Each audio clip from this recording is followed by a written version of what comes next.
Hello, everyone. Welcome to the third session of today. We are now welcoming Rüveyda Şahyar with the talk Modeling Morphological Learning, Tolerance Principle on Turkish Past Tense.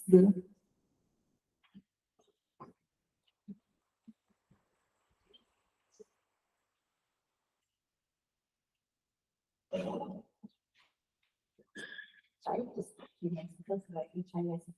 Okay. Hi, I'm Rüveyda, and I'm going to be presenting today something that I've started to do for my bachelor's thesis. It's something, it is on the topic of learning, and it has something to do with morphology as well. So, hi. This talk will have the following structure where I will first talk about what sort of what the Turkish pattern morpheme is like, the morpheme is like, and then talk about what exactly the tolerance principle is, and then I will be training the tolerance principle. I have trained the tolerance principle on Turkish past tense data, and I'll be discussing the results and reevaluating sort of the idea of learning the tolerance principle from the what we can see in the results. So, why do Turkish past tense do, and why use it to train tolerance principles specifically? Let me start first by the Turkish data. I think most of you will be familiar with this, but just to make sure, Turkish past tense morpheme do has 8 allomorphs that are completely conditioned by phonology.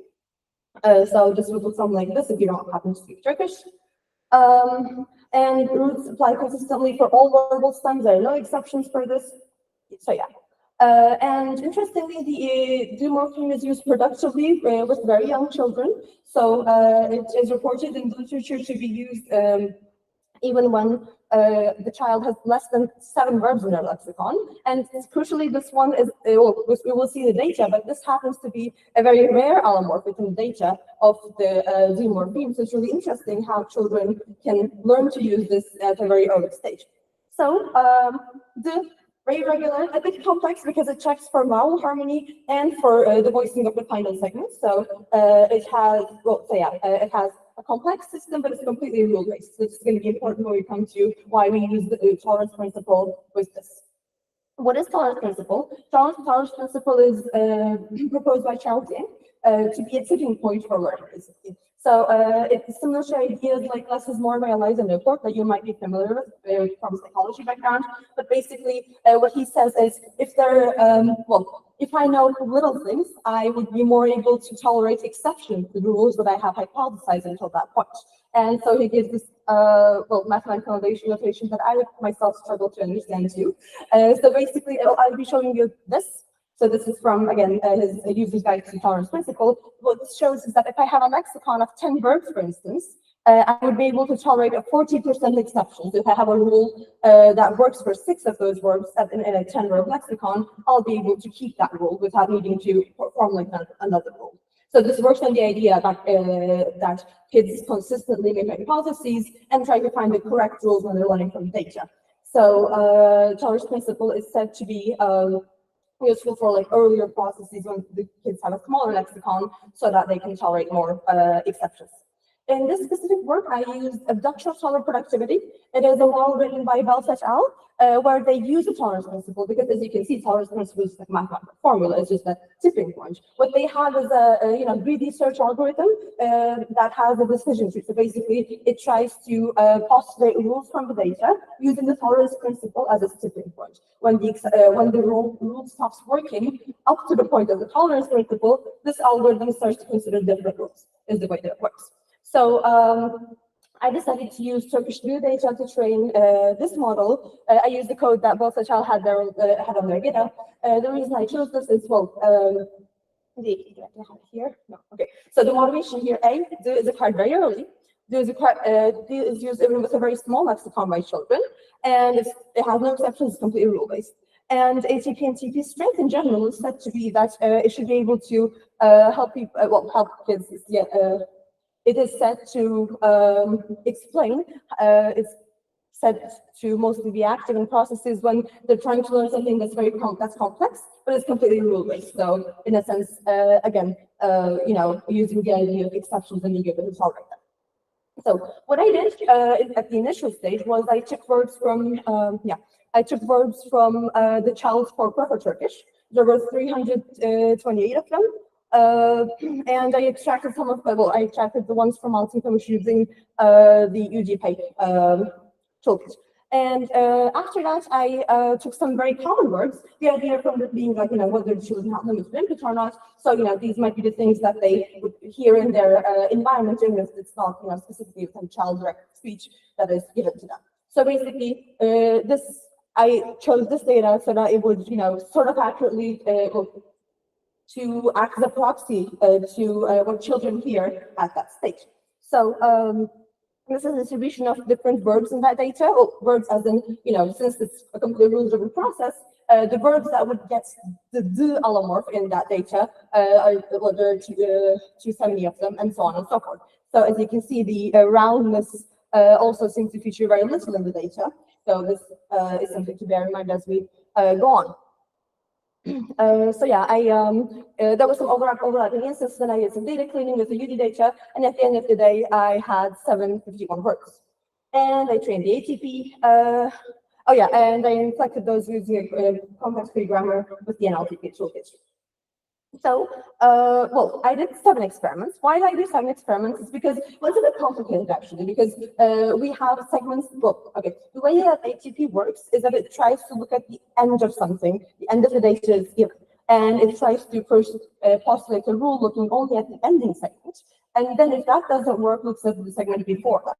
So in that sense, since Turkish morpheme looks at vowel harmony as well, it can look, quite back actually. It can be as back as 3 orthographic segments. I'm going to illustrate it later. So, for instance, something like çıkarttı, I would need to look at the 3rd segment from the back, from like algorithm's perspective, in order to have the correct vowel harmony rule.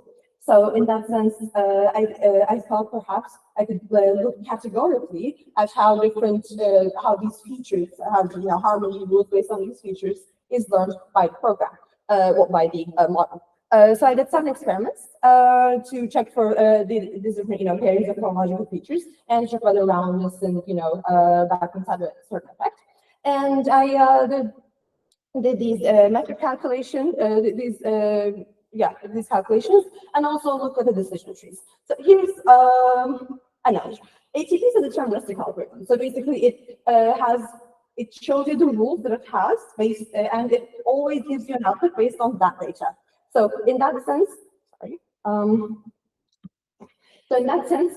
it's never going to give you something that is not in that tree. So that it might seem repetitive to you to use decision trees and the scores, but I think it's important, and I think it's still a good idea, even if it can be repetitive, because, for instance, something ending with being getting the 2 allomorph is not exactly a rule of Turkish, but it might just so happen that when you hear a child using it, it might just happen to give you the correct output. This will hopefully be illustrated in the later examples.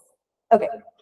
So these are the experiments that I did. Basically, in experiments where I only looked at whether it can tell the difference between whether we use the or tse, and so on and so forth. And the experiment 7, we looked at the actual forms in Turkish. So these metrics are based on a matrix like this. So basically, when I was expecting something to be to get the d allomorph, it seemed to do that consistently across the board. But sometimes, for instance, if I wanted something to get t as the allomorph, it sometimes made some mistakes. So these scores are calculated based on those tables. And from a general look at this, we can see that whenever roundness is involved in something, the scores sort of seem to go down compared to the other ones, which is interesting because, as you remember, the round allomorphs, the verbs that have verbs stems that have an ending that requires a roundness harmony rule in the allomorph. The morpheme were the rarest in the data that I had given it. So, this seems to track. So I'm just going to quickly go over the decision tree. So basically what this is for instance, at that point, when I only looked whether it could learn to use the or tse, it formulated these rules. If something ends, a verb ends with these these segments, then it gets the two allomorph, and if not, it gets the do allomorph. Is the kind of mechanism that it has. you would notice that it's not capturing the entirety of the endings that could be possible, that should be possible with that. But this is actually to be expected, because what this model does is it has no abstraction. It doesn't know whether something is like voiceless or voiced. It only knows that exact like word or that exact letter in that sense in the orthography. So this is sort of to be expected that it would have the most common segments postulated as rules. So with the experiment 1, it seems quite consistent. Experiment 2 as well, it doesn't have, well, it has some, yeah, it doesn't seem to have any wrong rules posited per se, but this isn't always the case. The issue starts when we have more than one feature usually in the data. So it tries to check for like vowel harmony and like voicing assimilation, etc. It seems to struggle, it seems to start to struggle. So, and we get some weird things where, you know, sometimes there are some repeated segments. So like logically, if something, if something does not end with one of these segments, I should not check for that again in the upcoming data, but it seems to do that in some of the trees. So, you know, it is failing to posit a productive rule basically. Okay, so yeah, and interestingly, it does not always have productive rules for all of the alibars. So what exactly does that mean? Even if it's not able to do something, give you a nice output, at least it should be able to say, for instance, when do I use something like D or D? So for instance, in this experiment, the potential outputs that it could give are D, D, do, and do, but it has no rule for do. It never produces do. It does not know when exactly to produce do. So there are two things that are missing here. It has the wrong rules, and it has no context in which to produce that output. Okay. So what are the observations that we have in general here? Well, ATP doesn't seem to learn the right kind of rules. It doesn't seem to follow the strictly rule-based allomorphy of the Turkish. And especially it seems to struggle when it comes to rounds. However, when we look at the scores that scores at the table, it did seem to have a pretty high rates in terms of accuracy, etc. Now, this is interesting. Sorry, yeah. This is actually interesting because even though we have studies that say children use this morpheme pretty productively, we do not actually know whether in that child's mind they have the right rules posited, but we only can observe whether they can use it accurately and what percentage of the time as well. So in that sense, it might not necessarily, I mean, this model is not necessarily failing, it might not be necessarily failing, because perhaps children also give the right input for the right output for the wrong reasons at that stage. This still remains a possibility in this sense. Second, as I said before, ATP is the final segment of Palama. So in that sense, we can ask the question whether this previous task was exactly a easier, fair one, even if it's a very regular process. So for instance, in verbs like chikart, for instance, something that has a vowel in the antepenultimate segment, it would need to postulate rules for, first for the final consonant, and then for the one before that, and then for the vowel before that. So it mathematically becomes a very high number of rules that the model has to consider and then maybe rule out or to keep in the process. So in that sense, this might be something that this model is not able to do. In that sense, well, specifically not that this model is able to do, but it might tell us something about abstraction. So we can say, for instance, from this, that perhaps abstraction is absolutely required in order to simplify these processes, because children do seem to be able to use it consistently. So, it would be a bit,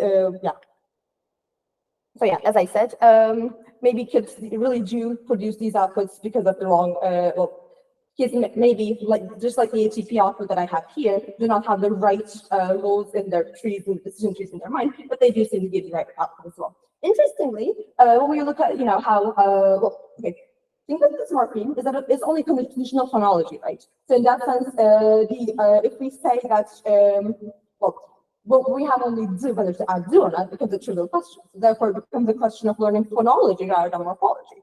And when we look at things like this, we can, especially when we look at roundness, we can look at other acquisition studies in Turkish. For instance, in previous acquisition studies in Turkish, looking at the over-regularization error in Turkish errors, sometimes children seem to over-apply the vowel harmony rule for roundness.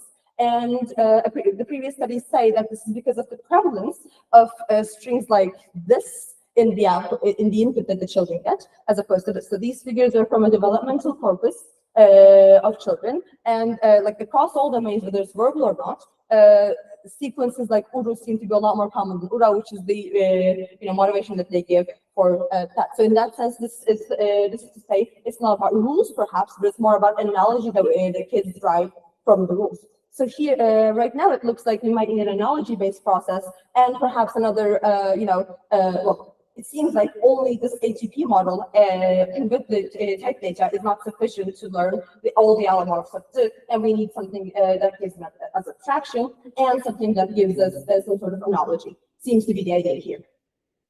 And then, also if we have features, it basically becomes the task becomes a lot simpler, where we don't have those mathematical calculations. Instead, we have agree for voice, or like match for voice, assimilate for voice, assimilate for backness, assimilate for roundness, etc.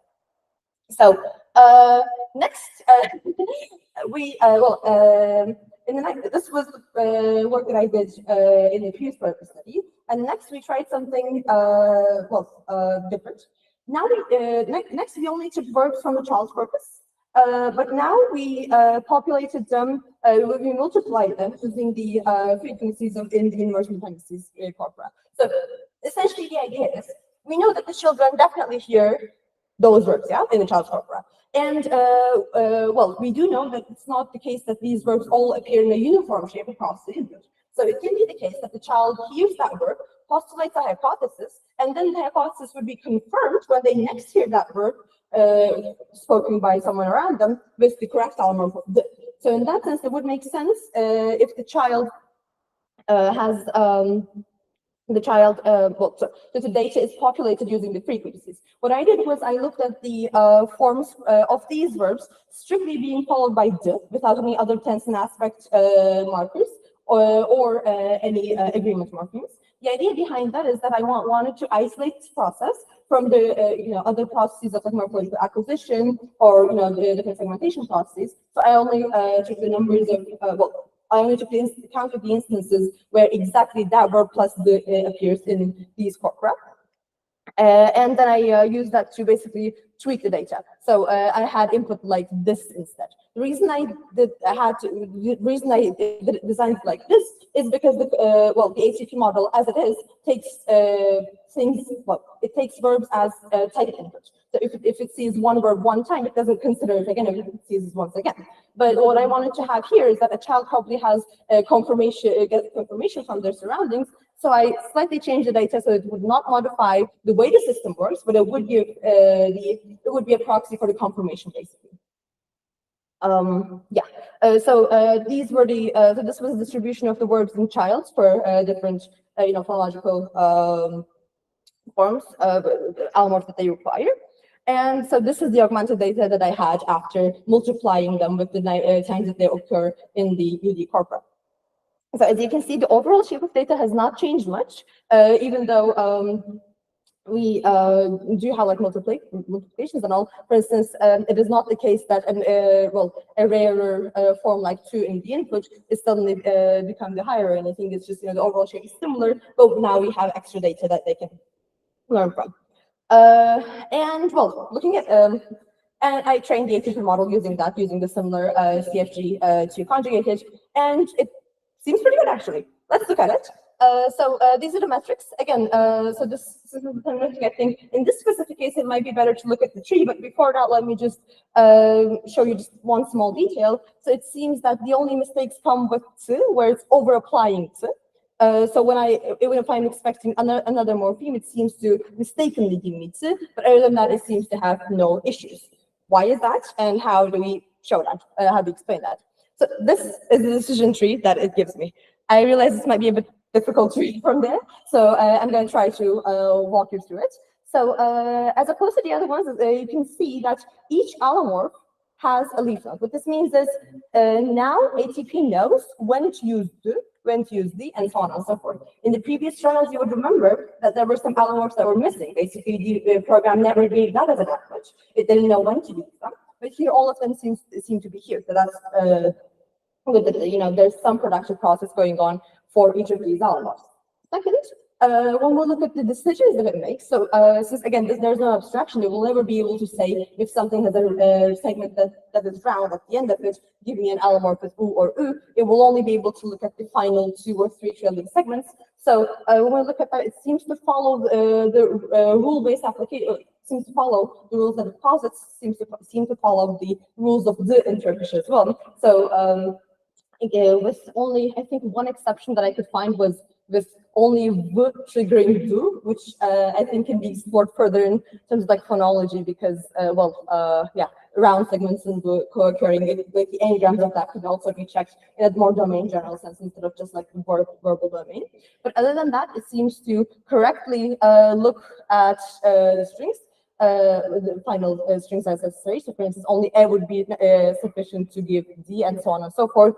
The only difference that this has from the correct tree, so basically the only thing that this has failed to learn is some of the final segments are missing, which actually makes sense because if we have no abstraction and if a form appears very rarely in the corpus, it makes sense that it's not able to formulate rule based specifically on that ending. So it also follows from that in absence of abstraction. So, observations, decision tree has right rules, and rules not positive for same endings. As I said before, in some decision trees of the previous experiment, we had some inconsistencies where a rule that was, an option that was ruled out basically was entertained again, which should not be logically possible in that representation. This seems not to be there. And even though, for instance, round allomorphs, since the shape of the data has not changed, even though round allomorphs are so very rare, I mean, the model seems to learn it quite well. Oh, sorry, about two. So if you would notice, 2 seems to be like the last resort here. For some reason, in this instance, or like in with this data, it seems to have learned as 2 as more of like a elsewhere morpheme. So like again, it's deterministic, so it makes sense that it would give 2 as an output for all those. It would need to further explain why 2 is taken in this specific instance to be the elsewhere morpheme. Well, yeah, that is the further work that needs to be done in that aspect. Moving on, as I said, since it has no abstraction and it only considers the orthographic forms, the fact that some endings are missing kind of makes sense from that. Okay, so what exactly is the takeaway for tolerance principle? What exactly is the takeaway for learning from all this, massive data? Well, one, it seems that we don't exactly need this separate learning process in this specific instance, at least, for vowel harmony or voice assimilation. Or an abstraction over the features of round or back, etc., with the acquisition of the morpheme at least. So it seems to be possible to learn it only from in absence of abstraction, only looking at the forms. And the important part is, what work seems to be that when I populated it with token input, what I mean by it is more often you hear this, even if it's the same thing, the distribution of that data seems to matter more than having more data, more verbs that you can apply the rule to. Actually, I have this additional trial at the end where I tried to give it all the verbs in the universal dependencies corpus, and it really failed. Well, it didn't fail as much as the previous one, but basically, from the start, it looks pretty good. But when we go down, for instance, it posits rules where if something ends with the, it would have a the ending. So again, it has some rules that do not exactly follow the rule-based application of them. And it does seem to have, again, some cases where it fails to posit a rule at all, or again, things that do not exactly follow the allomorphy of the in Turkish, where if something ends with m or n, it would get d, etc. So it seems that only populating data in general, without looking at the interplay of type and token frequencies, only giving it more data seems to not be sufficient for this process to be learned. And this finding is in line with existing research that says token frequency is necessary for productivity alongside type data by Yarosh. And in that sense, as I said before, the child would be using these as hypothesis confirmation. And interestingly, so since tolerance principle is based on being able to tolerate more exceptions, in that sense, what an exception is a point against the current hypothesis that you're entertaining. But what only type data fails to account for is when you have a point for the hypothesis that you're currently entertaining. Well, it fails to account for it in some cases. So, for instance, if I have a new word that seems to follow a rule that I already have, sure, in tolerance principle, I can have a confirmation of that, so I can keep the hypothesis. However, if I keep hearing the same verb with the correct allomorph that I predicted with my hypothesis, in this current model of tolerance principle, I do not confirm the hypothesis. I am not necessarily more convinced of it, even though that process is not accounted for. So in that sense, adding the token frequencies of existing type input seems to follow from that as well. Yeah, that's it. Thank you.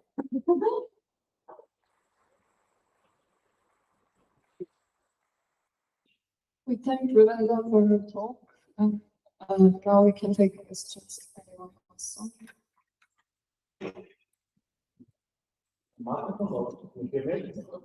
Just like that.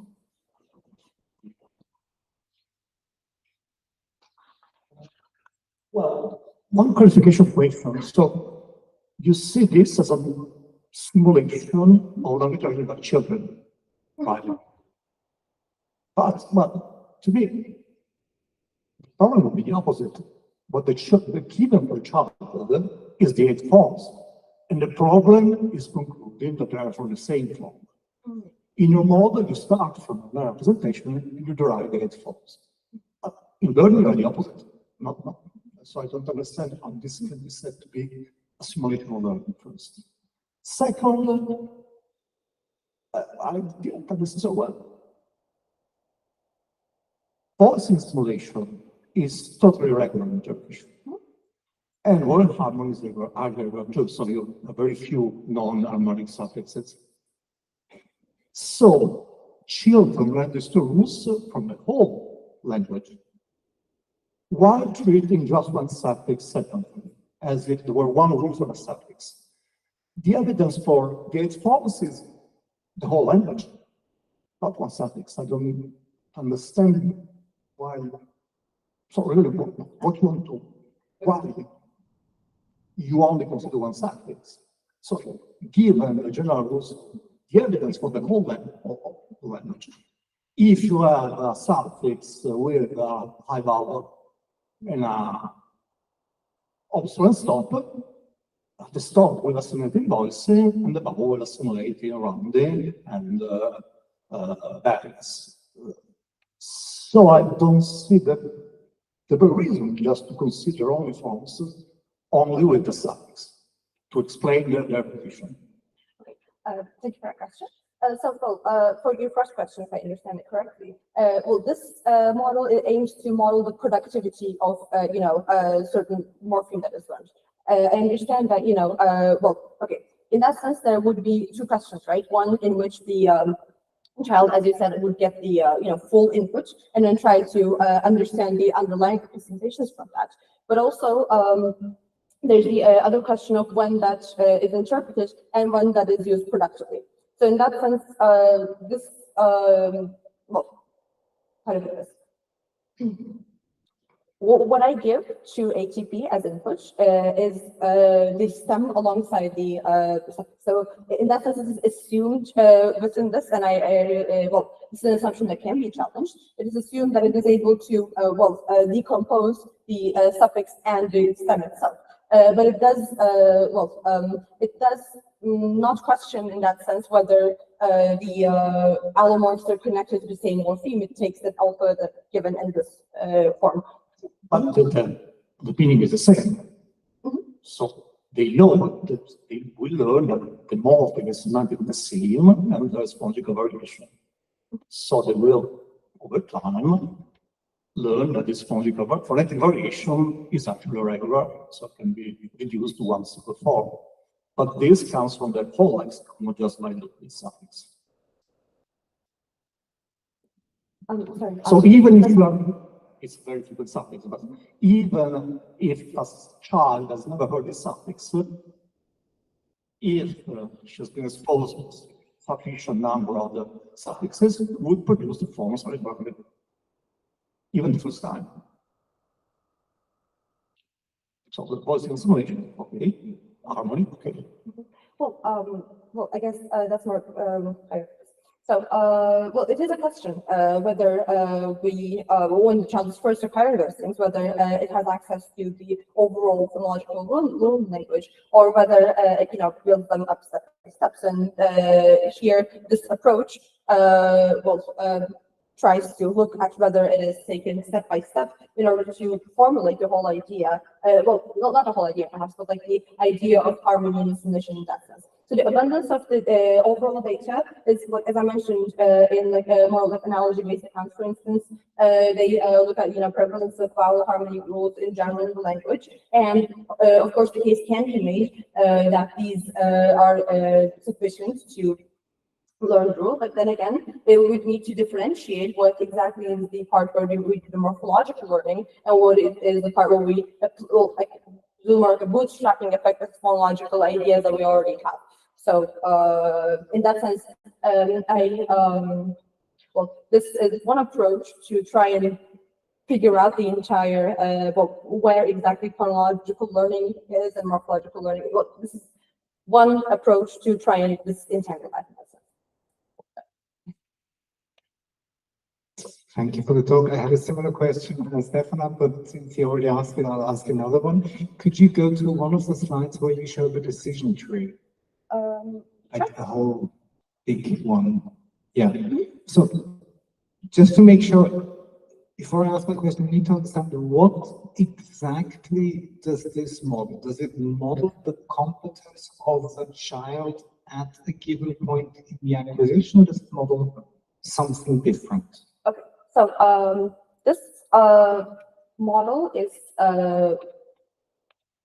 this model aims to simulate an early learning, an early stage learning by the child of this one. Okay, then I can ask my question, which is, how does such a system get updated? In the following sense, it's extremely specific in that it gives you the vowel and the consonant you need to pay attention to. Now, I assume the child might figure out a number of vowels fairly quickly. Maybe it doesn't do that for the consonants. The way the system is now set up, I think it would fail if the word ended in a consonant the child has not acquired it. Because what if there is something that isn't in your list, then it can be neither the negation nor the clarities of that statement. What happens in those cases? Does the system fail, or? The system, look, in this specific instance, when we have an ending that is not within the rules list, it gives till in this specific instance, because it seems to be last idea that. But does that seem right? So the reason I'm asking this, there is this very old argument by Morris Howell where he said, take an English or take a word like Bach, as in the name of the composer. Now, H is not a consonant of English, but still, if you give it to an English speaker and you say, what if there are several of them? They will form the correct plural with the correct voicing property, whatever. Now, people can do that without knowing anything about the vowel of the word or the consonant at the beginning of the word. They just productively extend the pattern, and if it's all kind of very explicitly given, I don't see how a pathway is provided to give you that at the end. So, the case of Bach and Bachs would not be expected to be answered by this model, because at that point you would have feature abstraction and you would be able to. That does happen at some point, feature abstraction. That would be the idea. So this is, a model at a very early stage. Okay. I think I forgot to mention the interim conclusion point. So in general, if we take the idea that in a future series present, like at the beginning, this whole task would be trivial in a sense. The Turkish acquiring child would have access to all those roots, as Stefano's question, and then the entire thing would be whether to apply good or not, which is again trivial. The interim results seem to, at least of course, if we can take this model as a proxy, the interim results seem to suggest that that could be the case, because it was failing with, certain rules of the vowel harmony procedure. But then with the later results, even if we do not introduce any abstraction, the same system is able to give you the correct output. So, which sort of opens a discussion of, whether a general vowel harmony process, separately applied harmony process, morphological process, is necessary or not for this specific instance. Okay, I have to think about that. Thank you for the answer. Thank you. Unfortunately, we're out of time, so I don't think we can take any more questions.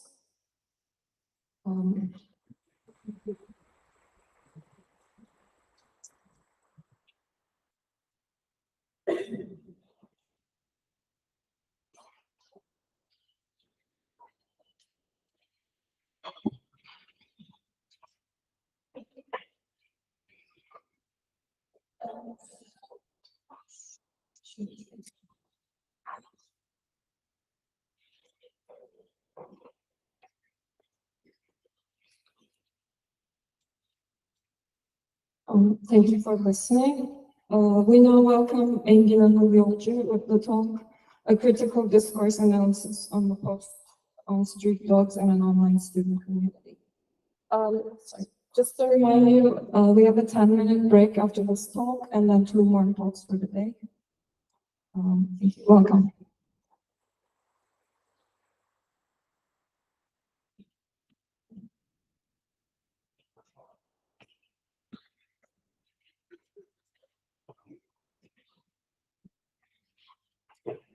Let me get used to this. Yeah. Hello, everyone. My name is Engin and Yolcu. I graduated from the Linguistics Department here in Boğaziçi University, and I'm currently a master's student. Again, at Boğaziçi University Sociology Department. Today, I'm going to talk about my study titled A Critical Discourse Analysis of the Post on Stray Dogs and Online Student Community, a title which leaves little to imagination, I believe, I suppose. The online student community in question is populated by METÜ students, Middle Eastern Technical University, located in Ankara. I will talk about the context just in a bit. I use critical discourse analysis, CDA, and computer-mediated discourse analysis, CMDA, to answer 3 research questions. They are, firstly, how are stray dogs represented and discursively established as a security threat, that is, securitized? Secondly, how are any hypothetical security measures to contain stray dogs justified by the community?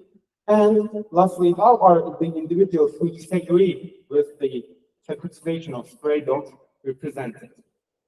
Now, about the research setting, to give you a little context, as I said, this study is on METÜ, Middle Eastern Technical University, which is a top public university located in Ankara, Turkey, one of the oldest modern universities in Turkey.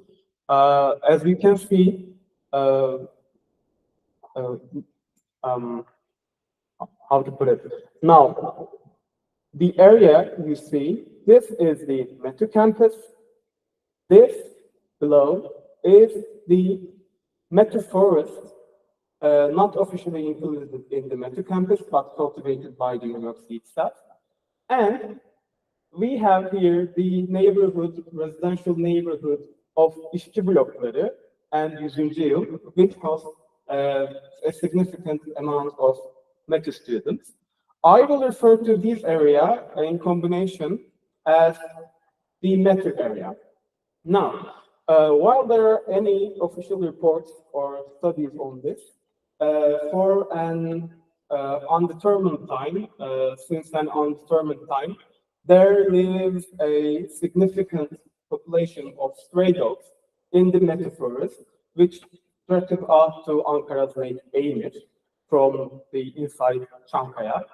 If you think about it, it is a vast area, and the METÜ forest and the adjacent campus, METÜ campus, to give you an idea, would make METÜ one of the biggest universities if it was located in the United States. Now, we don't know how many dogs live in this area. We don't know how they came to be, how they came to reside in this area, but it is safe to assume that Ankara municipality led to a dog population cultivating this area, especially this area.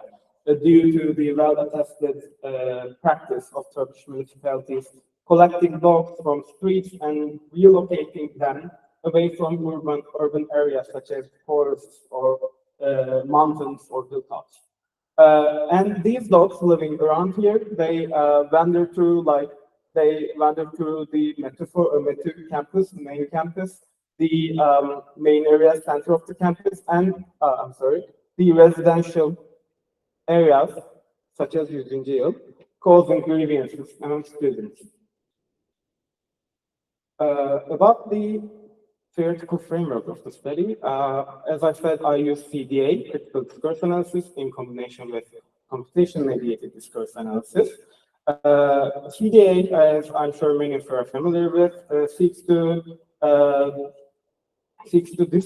unearth the discursive manifestations of power dynamics, discriminative attitudes, and inequality that are often posited as like the order of nature, that is natural right.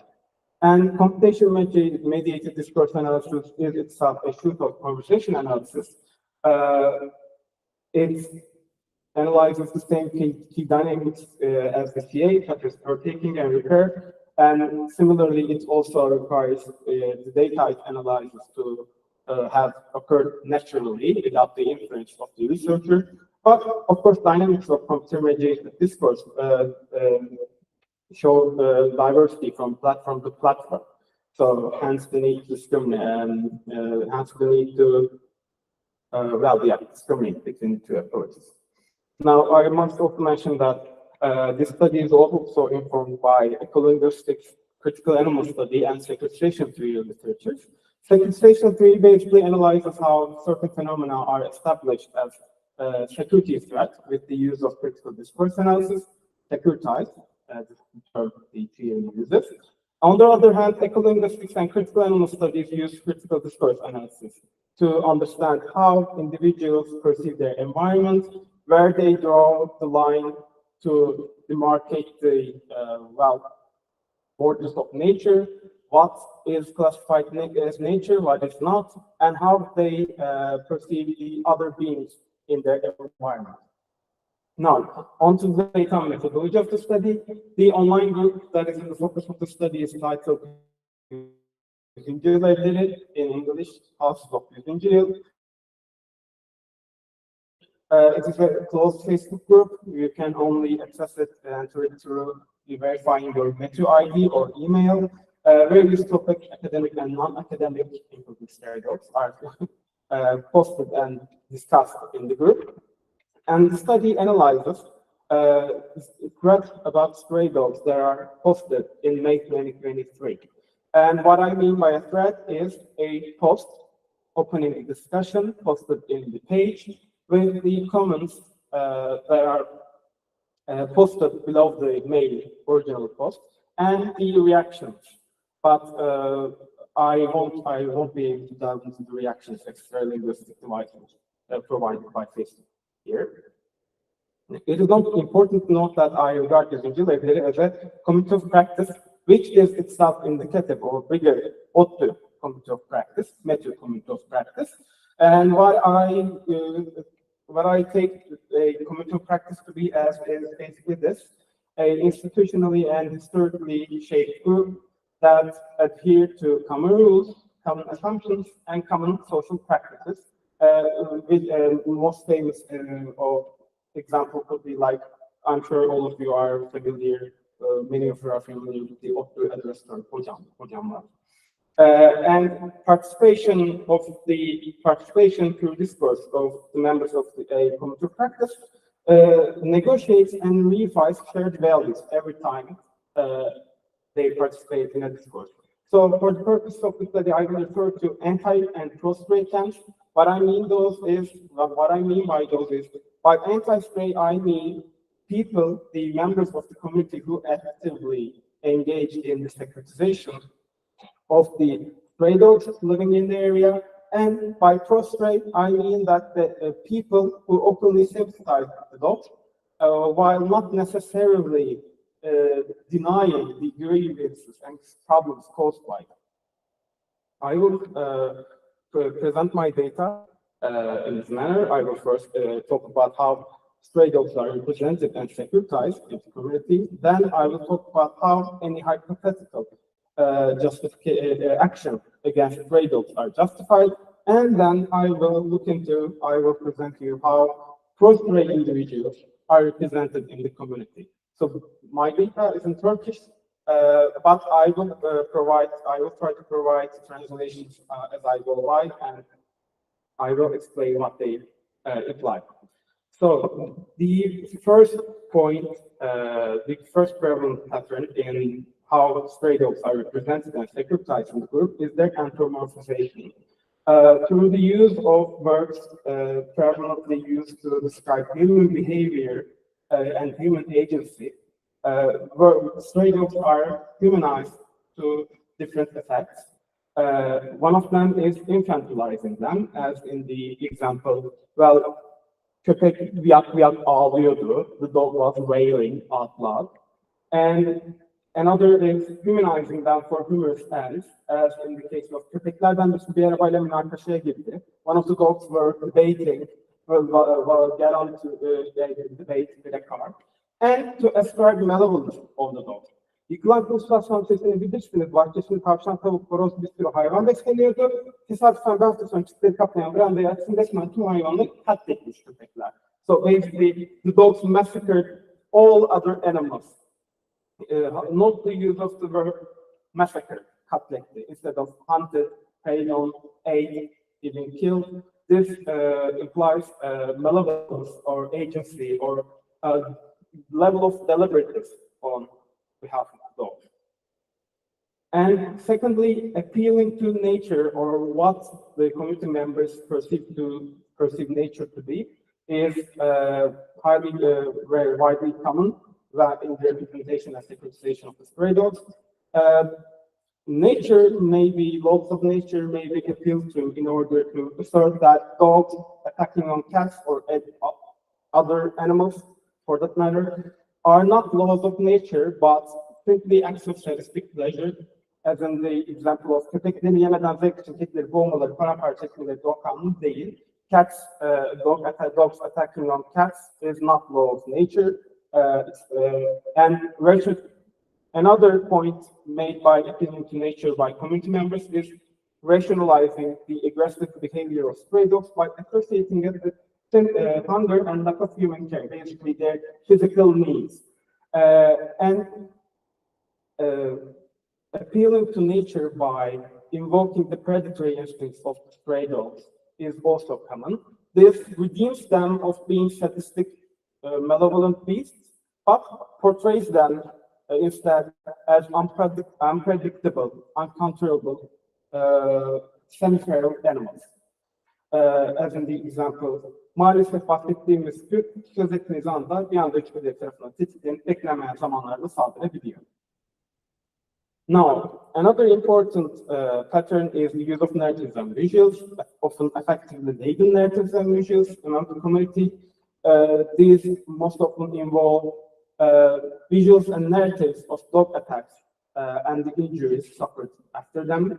And these are posted with the claims of having no faith that this problem will be solved in the near future, or that the poster is not looking for advice.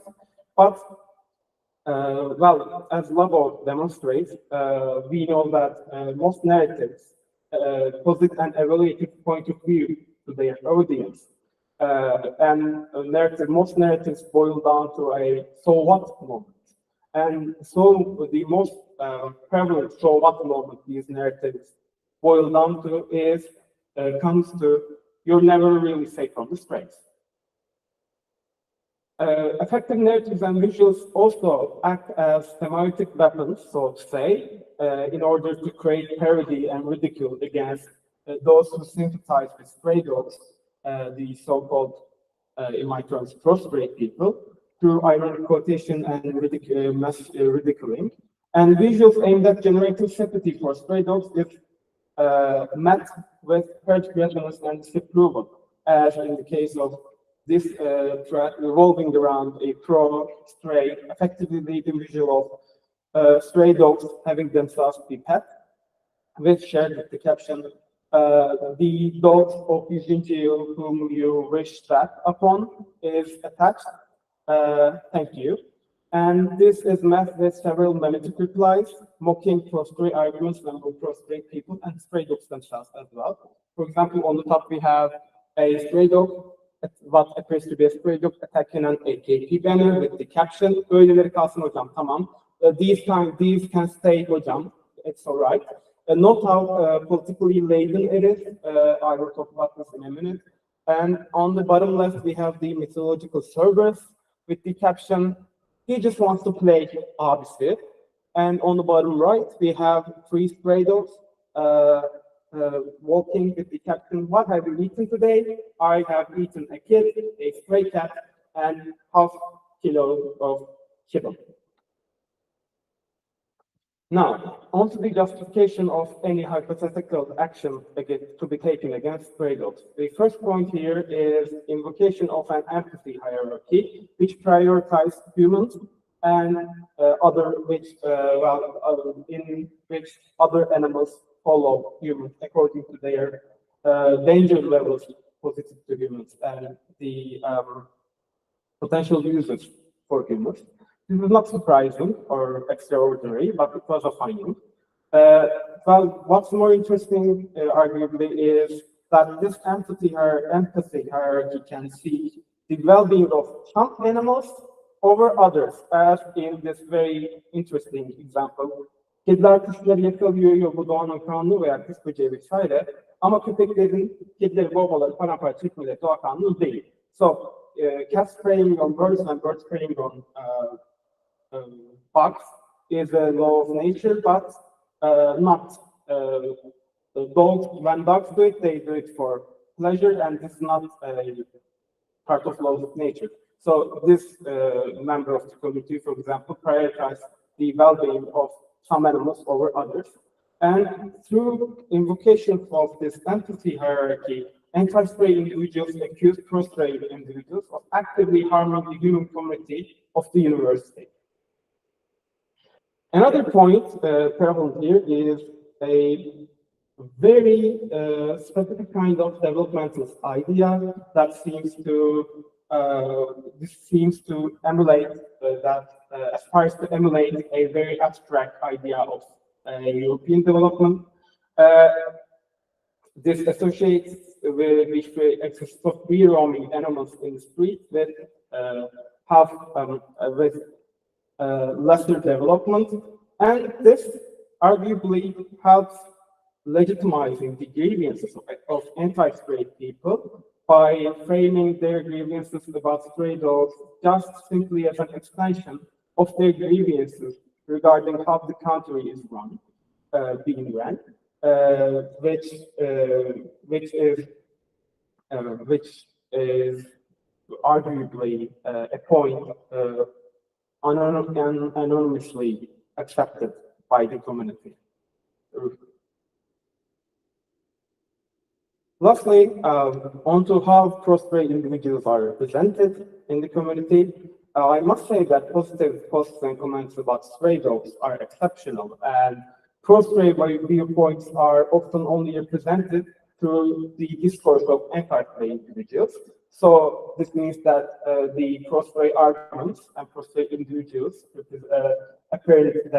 as they appear in anti-stray people's discourse, are imaginary most of the time.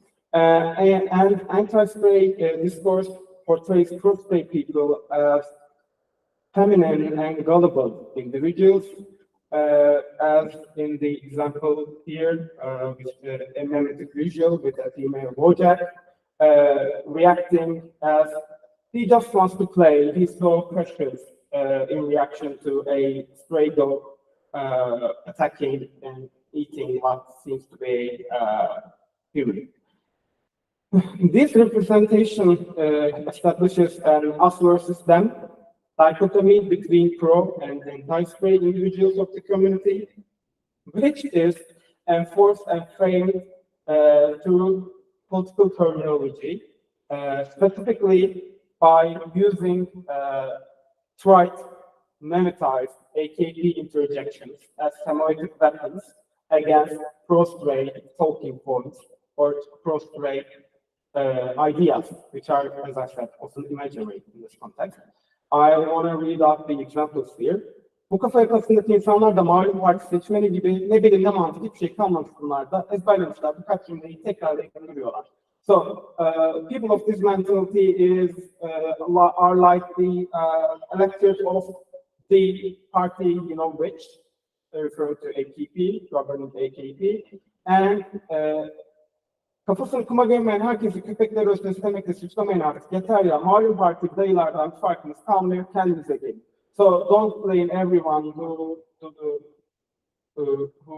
well, kafasını kuma gömmeyen herkesi köpekler ölçüsüne istemekle suçlamayın artık. Yeter ya.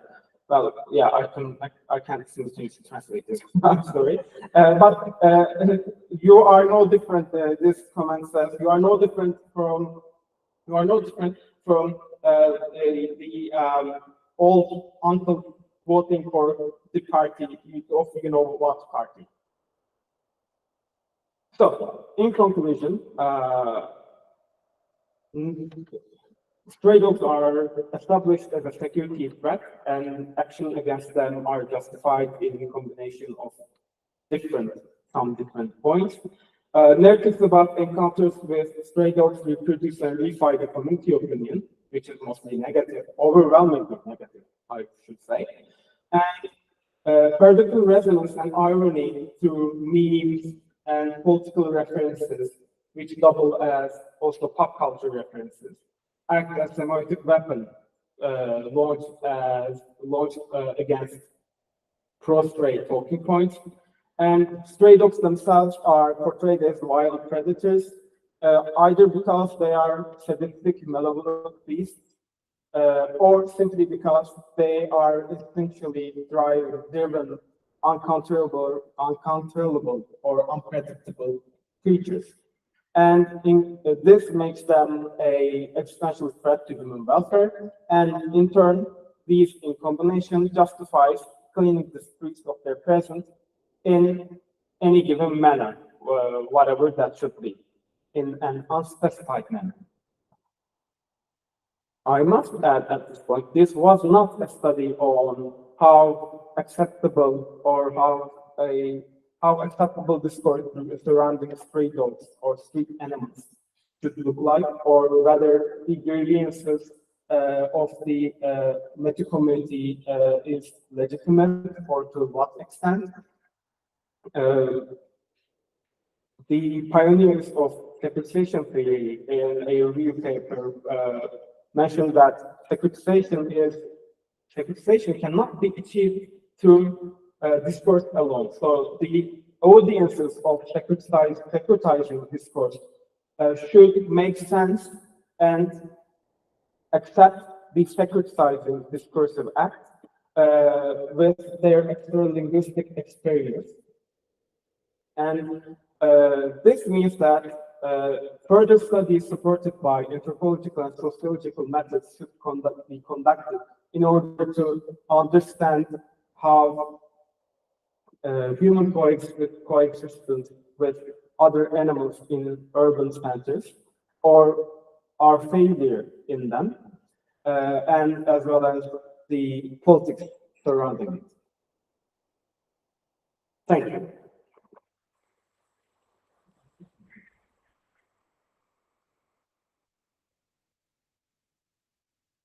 We can now take questions if anyone has them.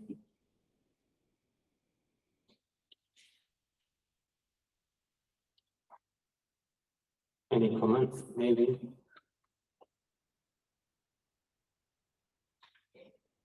Okay, I check.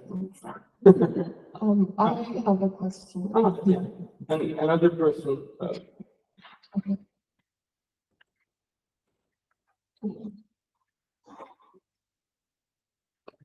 Thank you, Engin. I have a clarification question. Like when choosing the comments, you showed us what was your methodology, how did you pick them? So, as I said, I use CMDA.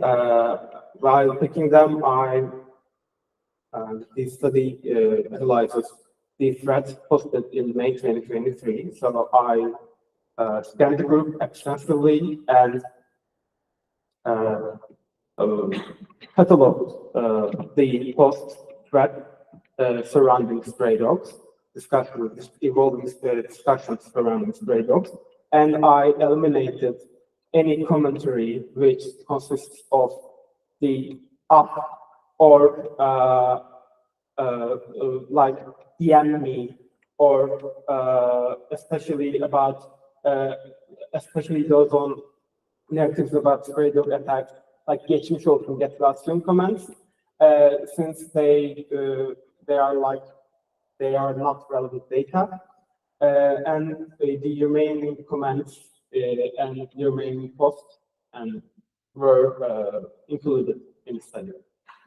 And I think I have another question, but it is a personal opinion. You know, it was study, and there are posts like that about cats, dogs. So, do you think there's any difference or like similarity between those groups? Yeah, I must admit that I haven't visited Boğaziçi for 5 years now, and I don't know what it's like currently. Do I think there would be any difference? I'm not sure. I don't think so. But the situation regarding animals in metro is definitely different. So while there certainly exists in Boğaziçi anti-spray people regarding cats or dogs, I mean, cats are a bigger problem for some people here, from personal experience, I know that. I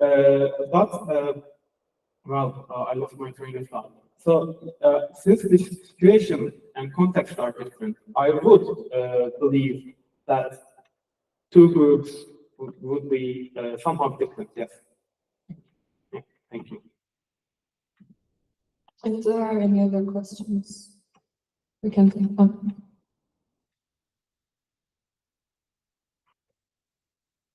Okay.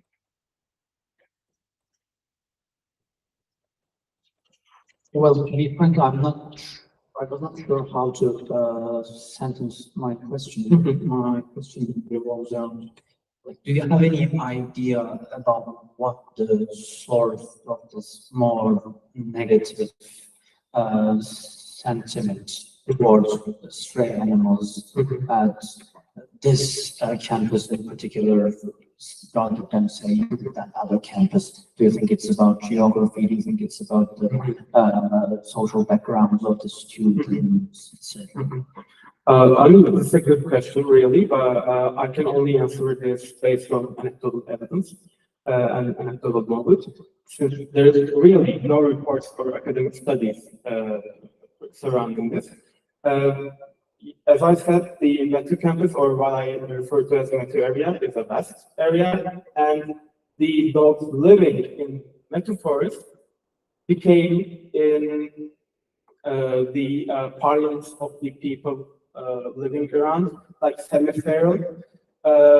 And what caused this population? Nobody knows for sure, but it is a good guess to assume that municipalities, Ankara or even maybe Konya municipalities, caused a dog population to grow in the forest that makes their way into the city center as they grow, as their population grows, by collecting dogs from the streets and basically throwing them and making a way in forest and making them somebody else's problem.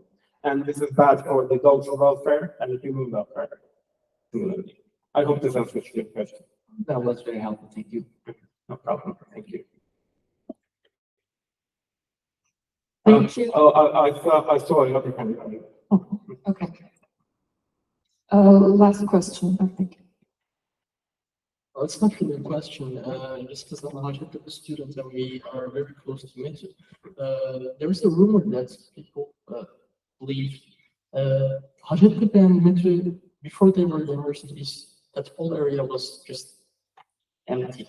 So there was a rumor that the municipality back in the day used to catch all the stray dogs that cause problems and leave them on that empty ground. Yes. And then they built to mass universities, and now we are in problem. I mean, it's a problem for some people, but most of the dogs they don't hurt anyone. Yeah, that's what I hear as well. Thank you for your input. Well, maybe I must make clear that I have no problems with street animals as well. I use the term stray here because they are for the stray part. I'm sorry, by the community. What I prefer to street animals, but anyways, that's another discussion. So yes, it is a very well attested procedure followed by municipalities through the modern Turkish history to gather up street dogs, either problematic ones or just any street dogs to control the population and throw them away in rural areas or forests. And this continues to this day, although it is illegal now, this continues to today, especially in like inner Anatolia. And this would explain a lot. Thank you very much. It's been a great presentation. Thank you. Thank you for the questions. And thank you, Engin, for the talk. We now have a 10-minute coffee break, and we will see you back at 16:55.